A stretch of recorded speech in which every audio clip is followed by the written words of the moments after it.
Good afternoon, teachers. For today's lesson, we're going to be covering kind of the second lesson that I generally do in Unit 4A, which is calculating the money supply. So I want to start off with a brief explanation as to why we'd want to calculate the money supply in the first place. Then we'll go over the basics of what goes into each of the different measurements we use for the money supply.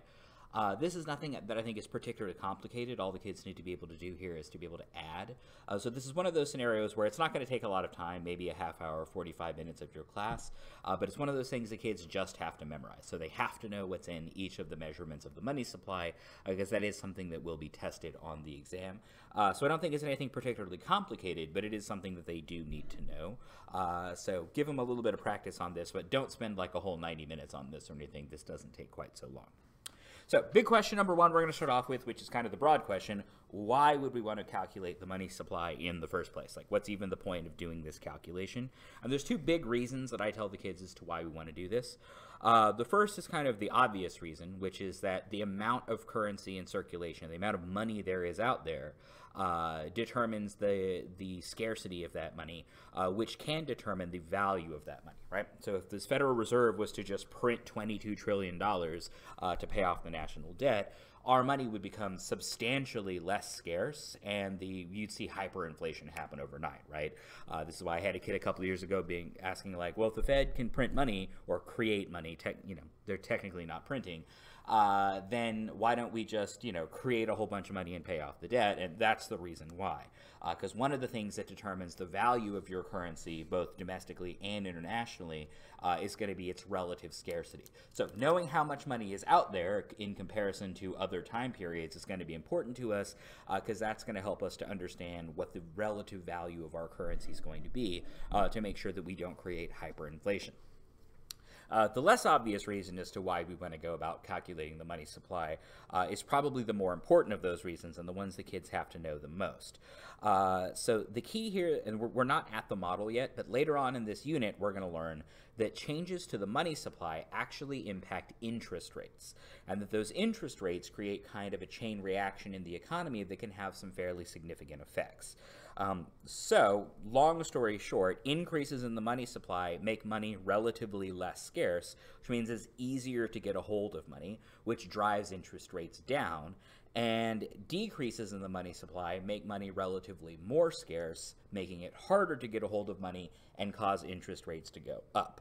And we care about changes in interest rates because hopefully the students remember from a previous unit that interest rates and investment spending in the economy, basically business spending, have an inverse relationship to each other. So businesses borrow more money and spend more money when interest rates are low, because it's easier to make a good rate of return, than they do when interest rates are high. And so changes in interest rates impact the level of investment spending in the economy, which the students might remember we use the variable IG, or some books just use the variable I for that. And that is one of the components of aggregate demand, and it's one of the components of GDP as well. So you may recall the components of GDP were consumer spending, investment spending, government spending, and net exports, also determinants of aggregate demand. And so what we'll see is that changes in the money supply actually result in changes in GDP and changes in the aggregate demand curve, which is going to be really important to us in 4B when we start talking about monetary policy and the Fed. So the big reason we need to know about the money supply is because it impacts the macroeconomy by changing aggregate demand and changing real gross domestic product along with it. We'll learn at the very end of this course, the very last unit that we do, that changes in interest rates can also impact net exports by changing what's called the foreign exchange market. I'm not getting into that right now. That's like 2 months in the future. But for right now, they need to know that, A, we need to know the money supply because scarcity is one of the determinants of value, and they also need to know that changes in the money supply impact interest rates and kind of all the stuff that goes along with that. Now that we've accepted that calculating the money supply is something that we actually want to do, we need to go into how the AP exam tests this information. So essentially there are 3 different ways the AP exam will ask students to break apart the money supply, and they need to know how to do all 3 of these, although one of them is much more common than the other 2 that we'll talk about in just a second. So the way that students are asked to calculate the money supply is, 1, they'll be asked to know generally what the monetary base is. Second, they'll be asked to calculate M1 money, which is basically your most liquid or second most liquid form of money. Third, they'll be asked to know what's in M2 money, which is M1 money plus some of what we call near monies. Now, there's a couple of other things you may see in materials if you're looking on the internet for some materials, including references to M0 money and M3 money. They don't really need to know about M0 or M3 money, so I would go ahead and cut those out of any of the resources that you happen to be using. The Fed stopped calculating M3 money many, many years ago, so that's not even really a thing that exists. And I don't believe I've ever seen the AP exam reference M0 money either. So I don't think it's something that's worth spending any time on in class. 3 different combinations of the money supply is enough without stretching that out to 5. So let's go over each of these things and talk briefly about what goes in it. So the first measurement of the money supply they'll need is the monetary base. The monetary base is a measurement of all of the currency that's currently in circulation plus all of the bank reserves out there.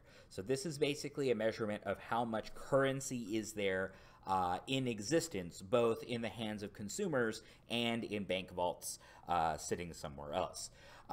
This is tested occasionally. They'll need to know kind of what happens to the monetary base when different things happen, especially for FRQs.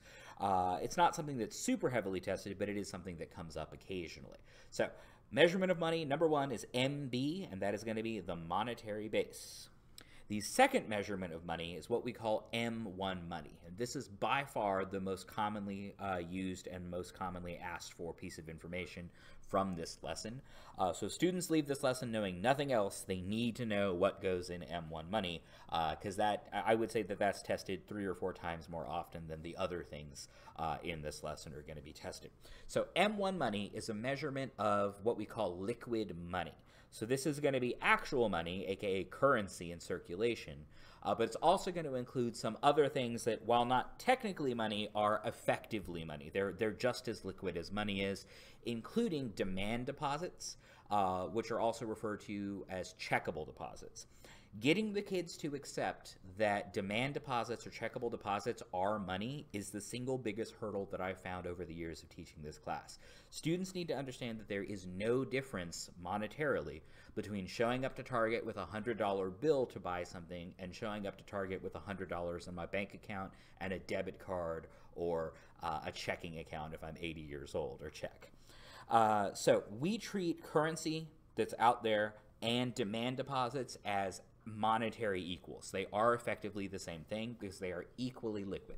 I can show up to a store with cash, or I can show up to a store with a debit card or a checkbook, and I can pay for goods and services with those 2 things and leave the store just as easily. Arguably, demand deposits are actually a little easier than cash to deal with. So those 2 things are money. So money sitting in a bank account as a demand deposit is real money, and it's every bit as much of real money as a piece of paper with a $100 bill and Ben Franklin on it. In addition to counting currency in circulation, but not sitting in bank reserves, only currency in circulation, plus demand deposits, M1 money also includes the value of traveler's checks. I don't believe I've ever seen this, at least I can't recall ever seeing traveler's checks being tested on the AP exam. So if you leave this one off, it's not a particularly big deal, but I believe the textbook we're using goes over it, so you may want to point this out. Most likely your students will not know what traveler's checks are. Those are kind of a relic of the 90s.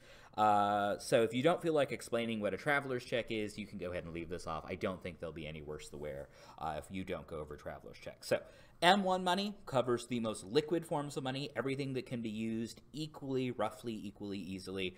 That includes currency in circulation, demand deposits sitting in your bank account, and traveler's checks.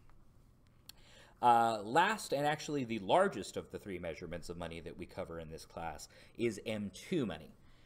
M2 money is going to include everything in M1 money, currency, demand deposits, and traveler's checks, but it's going to add to it 3 things that we consider to be near monies. So these are not as liquid as demand deposits or currency in circulation, but these are financial instruments with a little bit of extra effort can be turned into money. So they're illiquid in the sense that I can't go to the store and spend these things, but we're going to still count them for the purposes of M2 money because it doesn't take all that much additional effort to turn these things into quote-unquote real money or liquid money.